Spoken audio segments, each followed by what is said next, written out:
श्रील गुरुदेव चरण भिक्षा करी आज आम चैतन्य चरितामृत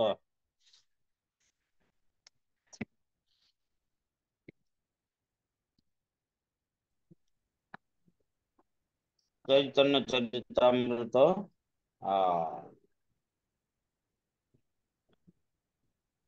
महाप्रभुंकर महिमा अलौकिक महिमा वर्णना करा जाउछि। तबे ए तो जहा किछि आलोचना होउछि एटा केवल भक्त मानक पई। एठी जो एठे कहा जाइछि जी आमे कोठी 37 रु आरंभ करले ना माताजी। आज्ञा प्रभु आमे 40 रु आज आरंभ करछु। 40 रु आज्ञा प्रभु आपण 37 तबे 37 जो भागवत जत भक्ति सिद्धांत सार लिखिया छेन यह जानी करिया उधार एटा टिके आलोचना करी आगो को जिवा। आज्ञा तबे भागवत कोन भागवत होछंती भागवत तत्व अनुसार लिखा जाइछंती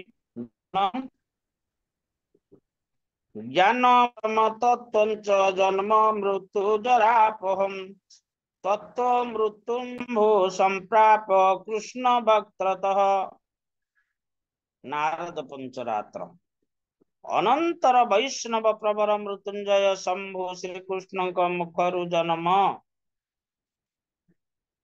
श्रीमुख श्रीकृष्ण मुखरु जन्म मृत्यु जरानाशक परम ज्ञान परम तत्व ज्ञान लाभ ज्ञान परम तत्वंच जन्म मृत्यु जरापहं तत्व मृत्युंजय संप्राप कृष्ण वक्त्रत अर्थात भगवान को मुखरु शिवजी ए जन्म मृत्यु जरा नाशक परम तत्व ज्ञान लाभ करिछन्ति। तापर कहले श्रील नारद मुनि समस्त शास्त्र सम्यक रूपे आलोचना पूर्वक अवशेष वैष्णव प्रवर शंकर ठारू एही पंचरात्र संबंधी ज्ञान लाभ करी एही शास्त्र प्रणयन करछन्ति जाहाकू नारद पंचरात्र कहा जायछि। तेबे सारभूतंच सर्वेषां वेदाना परमाद्भुतम नारदीय पंचरात्र पुराणेषु सुदुर्लभम। ये नारद पंचरात्र सर्ववेदर सार अतिशय चमत्कार गुण विशिष्ट एवं पुराण मानक मध्य दुर्लभ। तबे एठी कौन कहगला स्मृति स्मृति पुराण आदि पंचरात्र विधि बिना ऐकांतिक हरेर भक्ति उत्पाता इव केवलम उत्पाता इव कल्पते। तबे जो भक्ति स्मृति श्रुति पुराण आदि पंचरात्र विधि बिना नारद मुनि गोटे विधि लिखिछन्ति जहा कि वैष्णव मान द्वारा स्वीकृत होइछि ताकू पंचरात्र विधि कहा जाइछि। स्मृति वेद शास्त्र स्मृति आगम शास्त्र पुराण इतिहास समूह ए समस्त को नहीं करी बा ए नियम व्यतीत जो भक्तिता आचरण करा जाए मन मन क्या भक्ति प्रभु जी किसी शुभुनी सार रे आपणकर भॉइस टा कहीं शुभुनी कहू। हरे कृष्ण माताजी हमको शुभुची हमको क्लियरली शुभुची हमको शुभुची समस्त को आपणक टिके खोला जगह को जांतु री आपणक भॉइस टा शुभुची प्रभु सिंगर शुभुनी आपण टिके खोला जगह को जाई कि देखंतु। हां ठीक अछि। आज्ञा आज्ञा प्रभु आरंभ भक्तिटा सेही भଳି हेबा उचित जहा वेद वेद अर्थात श्रुति स्मृति पंचरात्र विधि बिना ऐकांतिक हरेर भक्ति उत्पाता इव कल्पते रूप गोस्वामी कहिछन्ति। अर्थात गोटे नियम ऊपर आधारित ये भक्ति हवा उचित। अच्छा तेणु जय श्री कृष्ण चैतन्य प्रभु नित्यानंद श्री अद्वैत गदाधर श्रीवासादि श्री गौर भक्त वृंद ये पंचतत्वर तात्विक आवश्यकता को एठी कृष्णदास कविराज उल्लेख करछन्ते यही पंचतत्व जो अछन्ती ये पंचतत्व जहाँ से शिक्षा देछन्ती हमको सही शिक्षा अनुसार ही आमे भक्ति साधन करबा उचित आउ ये भक्तिर प्रथम पुरोधा यही माने हेले पंचतत्वात्मक कृष्ण भक्त रूप स्वरूपकम भक्तावतारम भक्ताख्य नमामि भक्त शक्ति भक्त रूप स्वरूप अवतार हाँ भक्त क्षीय आउ भक्त शक्ति केवल भक्त भक्त भक्त भक्त भगवान कर भक्त महाप्रभु आसी आज कृष्ण को चिन्हउछन्ति जे कृष्ण किए से आमे जे भली चिन्हिथिले अन्य शास्त्र मान करे कृष्ण जे नारायण मायावाद अनुसार कृष्ण होचन्ति नारायण चतुर्भुज विशिष्ट किंतु चतुर्भुज विशिष्ट जो महिमान्वित ऐश्वर्य जुगित भगवान तांकु जीव हिसाब रे आमे तांको सहित संबंध केमति रखिबा तेणु भगवान सहित संबंध रखिया को भगवान स्वयं कृपा करी तांकर मौलिक रूप रे आविर्भूत होई मौलिक ज्ञान प्रदान करछन्ति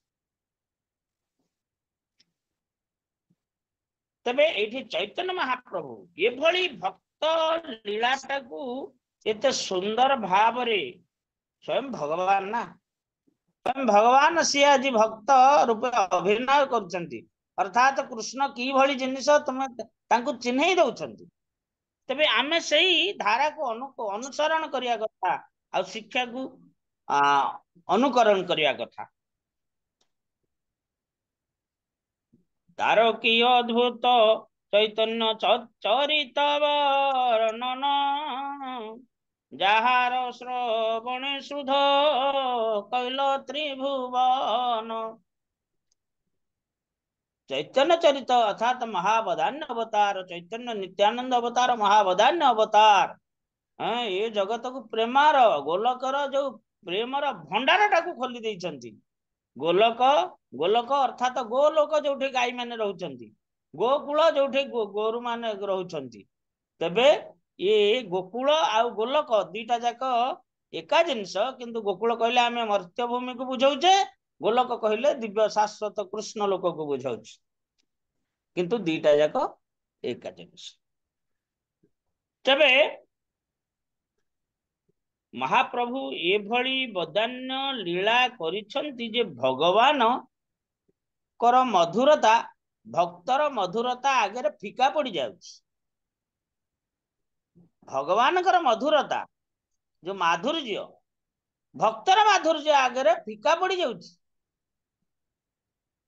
तेणु चैतन्य चरिता अति अद्भुत पाषाण द्रव्य जा शुणी पाषाण द्रव्य शुणुछन्ति की भली से अलौकिक माधुर्य अतएव भज लोक चैतन्य नित्यानंद खंडीवे संसार दुख पावे प्रेमानंद भगवान काली आमे आलोचना कले जे भगवान कृष्ण बा सकाळे आलोचना करथिले भगवान कृष्ण ये मुक्ति चतुष्टय प्रदान करी ये भक्ति को लुचई दियंती भक्ति को लुचई दियंती कृष्ण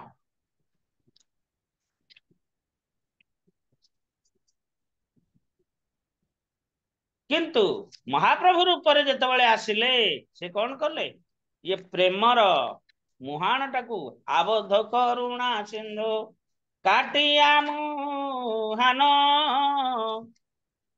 आबद्ध करुणा सिंधुर मुहाण टाकू काटिदेले काटिदेबा द्वारा कौन से जो भंडार भीतर जहा गच्छित होइथिला सब प्रवाहित गला समस्त लोक सब वर्गर लोक की पतित की चंडाल की ब्राह्मण समस्त प्लावित हो गले से प्रेम रे सब प्रेममय हो गला तबे प्रेममय अर्थात समस्त शुद्ध हो गले समस्त कृष्ण भक्तिमय हो गले अतएव भज लोक चैतन्य नित्यानंद खंडीवे संसार दुख पावे प्रेमानंद दुख खंडिले प्रेम पाइबे सेटा नुह प्रेम पाइले दुख आपे आपे पळेबो दुख प्रेम भगवान का प्रेम आनंद प्राप्त हेले ये दुख स्वतः पड़ेब। वृंदावन दास कैल चैतन्य मंगल ताहाते चैतन्य लीला वर्णिल सकल। श्रील वृंदावन दास ठाकुर चैतन्य मंगल पुस्तक लिखिछन्ति एवं सेथिरे चैतन्य महाप्रभुଙ୍କର लीला मान सब दिगरे वर्णना करा जायछि। हाँ आ सूत्र करी सर्व लीला करिल ग्रंथन पाछे विस्तारिया ताहा कैल विवरण। जेमति वेदांत सूत्र भाष्य श्रीमद् भागवतम ठीक से बड़ी महाप्रभुଙ୍କର सूत्र आ लीलाटा को सूत्र आकार किए से वृंदावन दास ठाकुर लिखिछन्ति एवं ताहाको विस्तार करिछन्ति। यथा एठी हमर सूत्र लिखा हला तापरे अनुवाद तापरे भावार्थ भावार्थ रे सरल भाव रे सब किछि बुझाई दिया जायछि।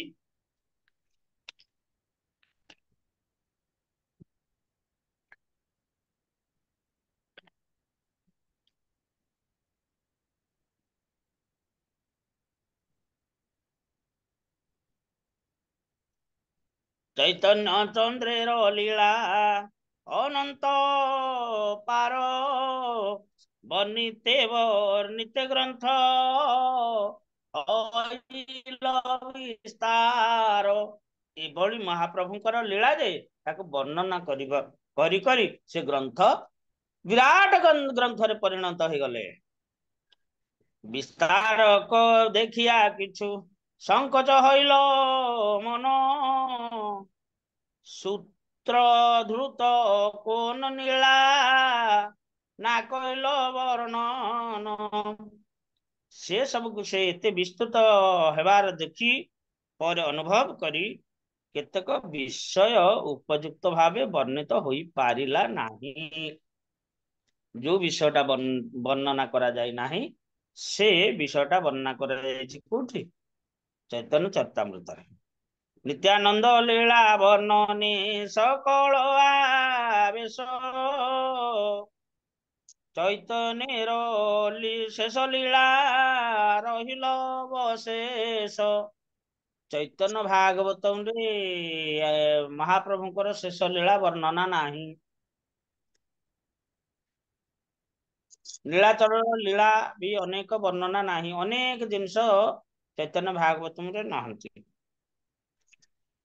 सेई सब लीलार सुनिते विवरण वृंदावन बासी भक्तेर उत्कंठित मन। महाप्रभुଙ୍କର जो जो लीला गुड़िक अवर्णनीय हो गला ताको वृंदावनवासी भक्त माने श्रवण करबा निमित्त अति उत्कंठित होतले।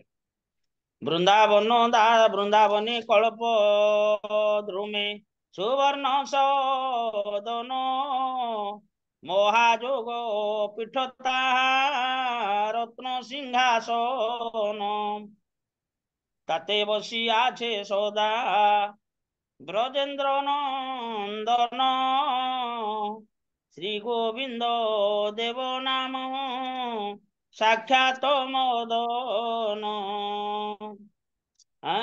वृंदावन कल्पद्रुम निकट सुवर्ण सिंहासन उपरे महाजोग पीठ जो रत्न सिंहासन तारि परि गोविंद देव विराजमान करछन्ति। गोविंद आदि पुरुषोत्तम अहम भजामि। ताले एठी गोविंद किए जे गोलक रे जो गोविंद गोरु को जी आनंद दियंती एवं समस्त भक्त को जी आनंद प्रदान करंती सेई अखिलात्मा भूत गोलक एवं निवसति। गोलक रे से वास करंती। तबे ये जो मर्त्य भम वृंदावन जो किछि समय पाई से लीलार प्रदर्शन होइतला सेठी मध्य सेई कल्पद्रुम अवतीर्ण होइथिले जोगपीठ अवतीर्ण होइथिले श्री रत्न सिंह तारी पाकर रत्न सिंहासन रे ब्रजेंद्र नंदन श्री गोविंद सेवा ग्रहण करुछंती। जयता सुरतो मंगो मम मंदर मतर गति मत सर्व सुपदाम भजो राधा मदन मोहनम। राज सेवा होय ताहा विचित्र प्रकार दिव्य सामग्री दिव्य वस्त्र दिव्य अलंकार सहस्र सेवक सेवा करे अनुक्षण सहस्र बदन सेवा ना जाय वर्णन। सेवार अध्यक्ष श्री पंडित हरि दास तार दश गुण सर्व जगते प्रकाश। तेबे श्री गोबी कल्प जोगपीठ गोविंद जो अवस्थान करिछंती तांकर जे प्रकार राज परिपाटी रे सेवा होछि सहस्र सहस्र सेवक सेभଳି संभ्रम सेवारे नियोजित अछंती से मानकर अध्यक्ष होछंती के पंडित हरिदास जार दश गुणे सर्व जगत प्रकाश। सुशील सहिष्णु शांत वदान्य गंभीर मधुर वचन मधुर चेष्टा महाधीर। ये से पंडित हरिदास सवार सम्मान करता करेन सवार हित कौटल्य हिंसा ना जाने जार चित। तेणु वास्तविक कृष्ण भक्तंकर कौन लक्षण एठे वर्णना करा जायछि जे सुहृद सर्वभूतानां अजात शत्रु शांता सुहृद सर्वभूतानां सवार सम्मान करता अर्थात अमानि न मान देन कीर्तनीय सदा हरि महाप्रभुंकर शिक्षा को अक्षरे अक्षरे पालन कर पंडित हरिदास।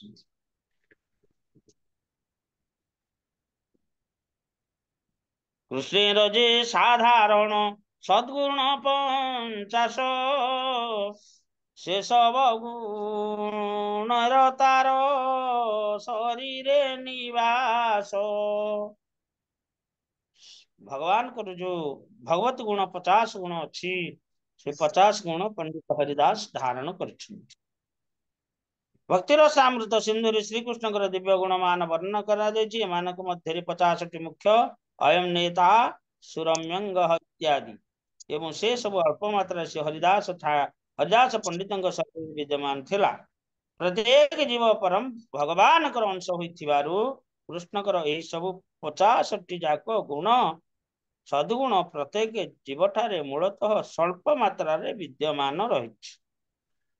भौतिक प्रकृतिर संस्पर्श रे आसीबा जो से सब गुण बद्ध जीव ठारे दृश्य हुए नाही। जीव हिसाब रे समस्त पाखरे से सद्गुण अछि किंतु माया जोगु मायार प्रभाव ताहा स्पष्ट हुए नाही।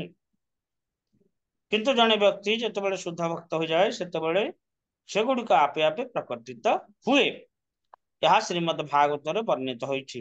पंचम स्कंद 18 अध्याय 12 नंबर श्लोक। कण यशाति भक्तिर भगवत्य किंचना सर्वे गुणैस्तत्र समासते सुरा हराव भक्तस्य कुत महत गुणा मनोरथे न सती धीवतो वही। कृष्ण ठारे अटल भक्ति भाव थिबा लोकर कृष्ण एवं देवता मानक ठारे थिबा समस्त सद्गुण सत प्रकटित मात्र परम पुरुष भगवान ठारे भक्ति न थिबा लोकर कौन सी सद्गुण न थाए कारण से मानसिक कल्पना जल्पना द्वारा भौतिक स्थिति रे मद रहे जहा भगवान का बहिरंगा शक्ति अटे। बहिरंगा शक्तिर कौन लक्षण ना सी तुमको कृष्ण बहिर्मुख करेगा। तार लक्षण होची तुमको से तार जो फॉल्स ब्यूटी जोटा ओरिजिनल ब्यूटी नहीं गोटे फॉल्स ब्यूटी तुमको मोहित करदेव भगवान ठारू मन टाक दूरे दब। यहाँ हूँ मायार गुण सृष्टि स्थिति प्रलय साधन शक्ति एका छायव जस्य भुवनानि विभर्ति दुर्गा इच्छानुरूपम अपि माया है इच्छा अनुरूप अर्थात भगवान ठाकुर स्वतंत्र तेणु ता इच्छा अनुरूप चेष्टा इच्छा अनुरूप चेष्टा तेणु ये कौन कहला ना भगवान ठारे भगवान कृष्ण ठारे जार अटल भक्ति भाव अच्छी देव दैवी गुण जहाँ कि देवता मान ठारे अच्छी से गुण गुड़िक कृष्ण भक्त ठारे अल्प अधिक थाए पंडित गोसाई शिष्य अनंत आचार्य कृष्ण प्रेम मयतनु उदार सर्व आर्य ताहार अनंत गुण के करो प्रकाश तार प्रिय शिष्य पंडित हरिदास ये कौन कहला पंडित गोसाई शिष्य अनंत आचार्य कृष्ण प्रेममय तनु उदार सर्व आर्य अनंत आचार्य गदाधर पंडित जने शिष्य अनंत आचार्य गदाधर पंडित जने शिष्य तांको शरीर सतत भगवत प्रेम निमग्न थिला से अत्यंत उदार एवं सब दृष्टि उन्नत थिले कैसे पंडित हरिदास अच्छा एठी गदाधर पंडित शिष्य होचंती अनंत आचार्य गदाधर पंडित गुरु किए चैतन्य भागवत पढ़ी गदाधर पंडित गुरु किए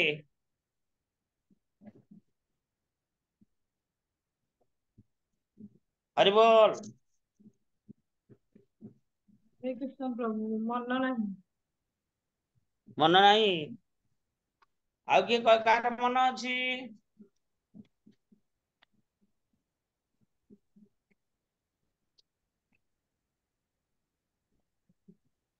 हरिदास ठाकुर ना कौन?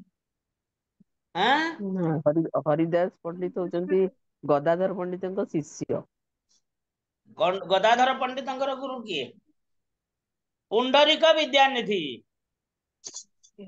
पुंडरीक विद्यानिधि होचंती गदाधर पंडित गुरु तेबे गदाधर पंडित शिष्य होचंती अनंत आचार्य तांकर शिष्य होचंती पंडित हरिदास तेबे एई बळी भावरे आमे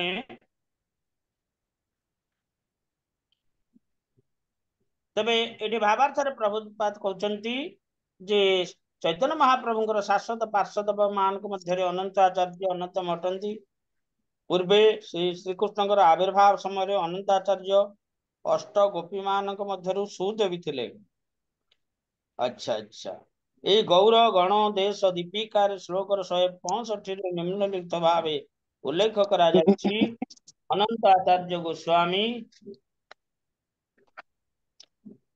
से होचंती किए से ना सुदेवी दासी सुदेवी सखी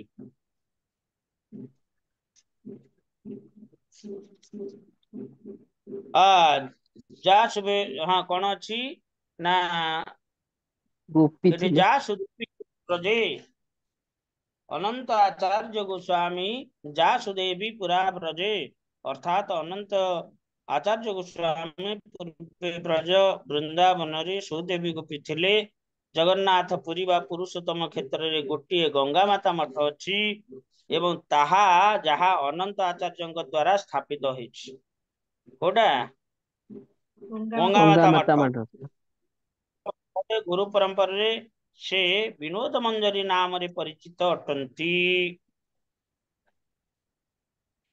तांको शिष्य मानक मध्यरु जणे थिले हरिदास पंडित गोस्वामी अनंत आचार्यंकर शिष्य मानक मध्यरु जे मध्य श्री रघुनाथ श्री रघु गोपाल एवं रास मंजरी नाम रे परिचित तांकर शिष्या लक्ष्मीप्रिया पुटिया राजांकर कन्या राजकुमारी गंगा मातांकर माई थिले राजकुमारी गंगा मातांकर माई थिले गंगा माता जयपुर रे कृष्ण मिश्र ठारू रसिक राय विग्रह आनिथिले गंगा माता जयपुर कृष्ण मिश्र ठारू रसिक राय विग्रह आनिथिले एवं जगन्नाथ पुरी रे सार्वभौम गृह प्रतिष्ठा करथिले।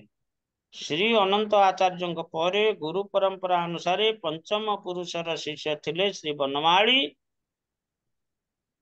षष्ठ पुरुष थिले जने बंगाली भगवान दास। सप्तम पुरुष थिले ओडिया मधुसूदन दास। अष्टम पुरुष थिले नीलांबर दास। नवम पुरुष थिले श्री नरोत्तम दास।